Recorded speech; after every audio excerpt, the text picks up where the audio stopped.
నీ దీవెనకై జీవము గల దేవుని వాక్కు. బైబిల్ గ్రంథంలో అనేక మంది భక్తులు తమ ఉపవాస దీక్షలతో జయమును పొందుకున్నారు. యెహోషాపాతు అమ్మోనీయుల మీద జయమును పొందుటకు తన వారినందరినీ శిశువులతో సహా ఒక్కరోజు ఉపవాస దినము ప్రకటించి విజయంను సాధించారు. పరిసయ్యులు సుంకరి మీద హెచ్చించుకుని, నేను 2 దినములు వారానికి ఉపవాసం ఉంటానయ్యా అంటూ 2 దినములు ఉపవాస దినమును ప్రకటించారు.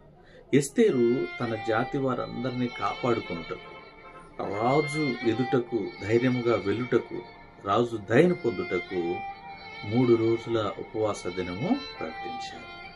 అలాగే దావీదు బత్షెబతో ఉన్న పాప ప్రాయశ్చిత్తం కోసం 7 దినములు ఉపవాస దినములు ప్రకటించారు.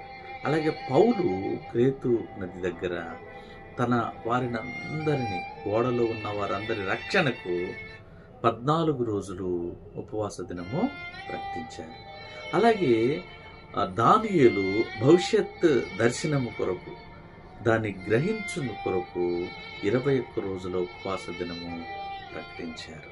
అలాగే మోషే హోరేబు కొండపై దేవుని చేతితో వ్రాయబడిన పలకలను తీసుకుంటకు ముందు 40 దినములు ఉపవాస దినములు ప్రకటించారు. అలాగే దానియేలు అద్భుత రీతిగా ఆయన ప్రకటించారు ఉపవాస దినములు.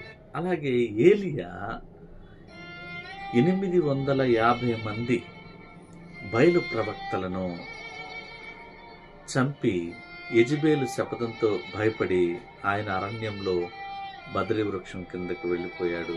ఆయన 40 దినములు ఉపవాస దినములు ప్రకటించాడు. దేవునికి మహిమ కలుగును గాక.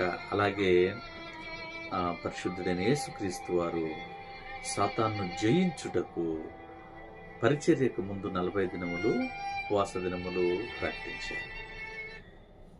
ప్రియమైన దేవుని వర్లారా, నువ్వు తినకపోవడం, సేవించకపోవడం కాదు గాని దేవుని ఎడల ఎంత యథార్థతతో, సత్ప్రవర్తనతో ఉపవాసము దినము పాటించావు అని, ఎంత మేరకు ప్రభువుతో సహవాసము చేశావన్నదే ఉపవాస దినములో ఆయన నిన్ను చూస్తాడు, లెక్కిస్తాడు. కనుక మన ఆత్మను సిద్ధపరచుకున్నటకే ఉపవాస దినము, నీ ఆత్మను బలపరుచుకున్నటకే ఉపవాస దినము.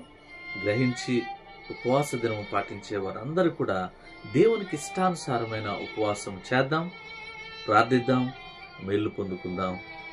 తప్పకుండా దేవుని దీవెనలు పొందుకుని నిశ్చయముగా నీవు దీవించబడతావు. God bless you.